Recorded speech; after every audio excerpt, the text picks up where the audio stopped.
All right, welcome back into OTB. You heard it there. Excited to catch up with our guy, Nick Underhill, who covers the Saints as well as anyone at New Orleans Football. And the draft is now complete. Excited to talk with Nick. Nick, how you doing this morning? Hey, doing well. How you guys doing? Doing well. Like I said, man, excited to talk this draft class with you. So I'll just open it up. Give us your thoughts on this Saints draft class and how you felt it went. Well, I mean, I definitely thought some of it was surprising. I think a lot of the players we were looking at didn't really end up on the team. And, I think for the first round, the big thing was cornerback. And obviously they were operating as if they had to get a cornerback. They tried really hard to get up into the top 10 to get J.C. Horn, and then that didn't happen.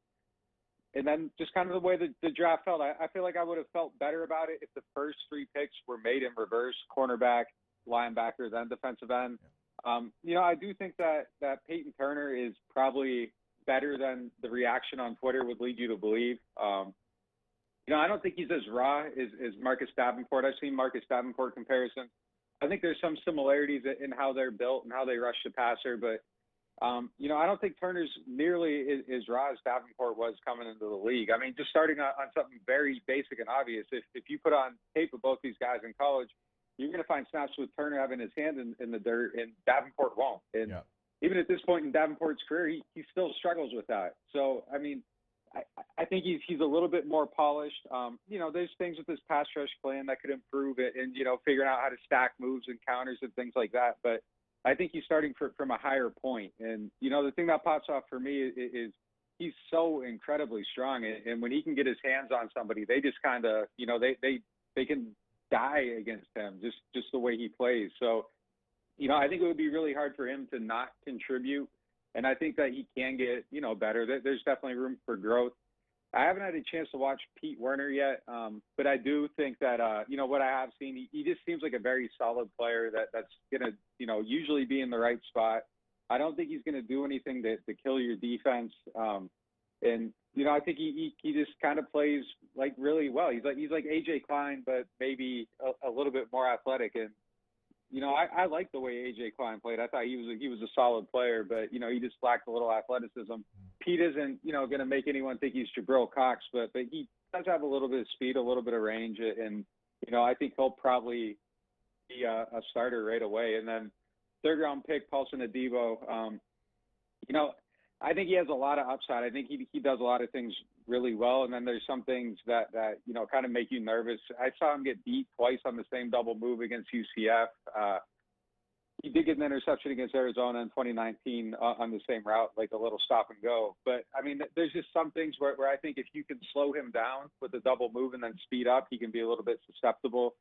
But, they're going to hope that he can come in and compete for a job right away. I would feel better about the team if they went out and they got a veteran quarterback, a Casey Hayward, a Richard Sherman, anybody, just to kind of be a stopgap, just in case he isn't ready. And then you have a layer of protection against Marshawn Lattimore. Next one, Ian Book. That's not the quarterback I would have picked off a list and said, hey, this is the guy you go and develop. But, I'm not so much concerned with the player because I don't think they're expecting him to play, not right away. And it's just more for me, if Peyton sees somebody that he thinks he can develop, I think he kind of owes it to the team and to the roster to go out and get that player and see what he can do. I mean, if you really look at it quietly, since 2015, they've been one of these teams that have been in search for a quarterback, and it's left them empty-handed. Garrett Grayson didn't work out. Teddy Bridgewater, we see what he is. He's not really an NFL starter. Tried to get Mahomes, missed on Mahomes. Got Jameis Winston, we'll see on there. Tried it with Taysom Hill. Didn't really work with Taysom Hill to the effect that they wanted it to.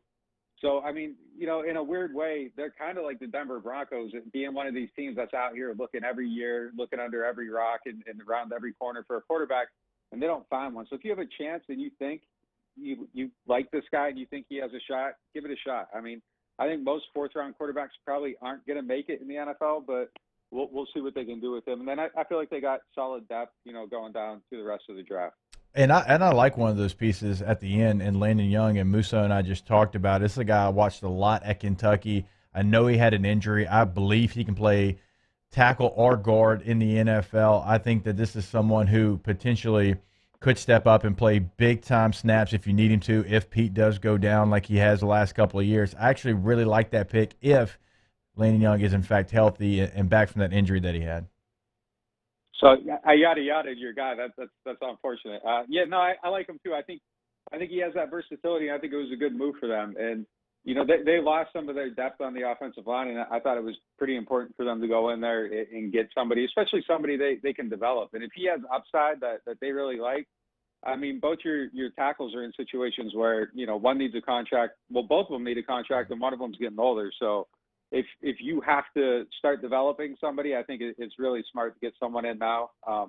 And look, I mean, this doesn't mean anything, but I just even like the guy's demeanor, just like his thought process on playing both positions. He's been training to do both, even though he didn't do a lot of it in college. And, he kind of knew that was going to be important for him coming into the league. And just to have that kind of initiative in that, self-startership, I think is important, especially with the way the league's going and the off-season program's getting shorter. Like, this guy's going to be doing what he's supposed to be doing to be ready for camp. And I think that he'll be really good depth. And as you mentioned, if Pete goes down or, Armstead goes down, at some point he's probably going to have to play. And it's smart for them to address that in the draft.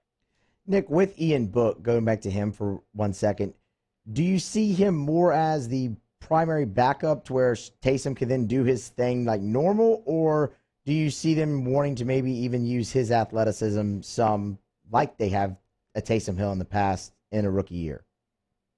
I think that the ideal situation would be for him to get up to speed quick enough to be the primary backup.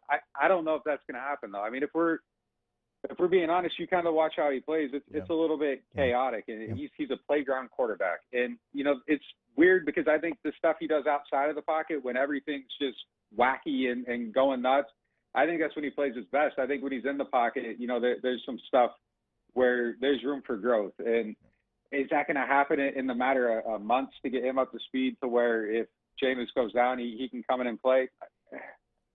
I don't know. I mean, but it could be a situation like last year where he would just need to be good enough to hold it down for a game, and then you go back to Taysom and take him off special teams and everything. So, I mean, if there's a long-term injury, I think it would still be Taysom no matter what, or, if Taysom started, it'd be Jameis, obviously. But, there are things with him that you see it. There's some throws, he can make some throws that are really impressive. I just think that he needs to take these moments that are 20, 30% and stretch it out to 100%. And, it's hard to see it right now, but I go back to Taysom, and I remember when they first signed him, I looked at his BYU tape, and it was horrible. Like, I didn't see it. I didn't understand it at all. And this guy's starting at a much higher point, and they almost got Taysom legitimate. Like, if he had played one game against the Falcons and then Drew came back, you might think that he has a chance to actually put it together and be, a lot better. The longer the exposure went, I think more of the warts came out.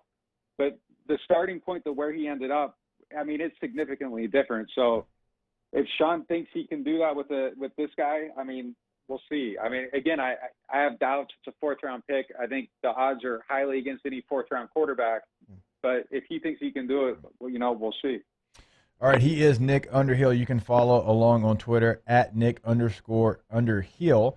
And also, NewOrleans.football is the go-to source for any Saints information. Nick, we always appreciate your time, brother. Yeah, thanks for having me. Thanks, Nick. A lot to break down there. The Davenport-Turner comparisons, those are just always going to happen because when you select someone, you give so much up to get Davenport, and then you select defensive end. When you really go look at the tape, just like Nick mentioned, not the same guy. I mean, Turner can actually move inside a little bit and play there. He's really good against the run. He's still got to develop as a rusher. Obviously, Davenport was brought in because of his elite rush skills at UTSA. So a lot of great stuff. Again, you can follow Nick on Twitter, and NewOrleans.football is a great, great resource for any Saints information. All right, Moose, appreciate the fill-in. Absolutely, man, anytime. We'll see if JV is actually on time. He's typically not on time, but if he is, we'll have JV Justin Vincent sitting in from 9 to 10. Zach Von Rosenberg set to join us at 9:15. A lot still to come here on OTB. Off the Bench with Hester and T-Bob.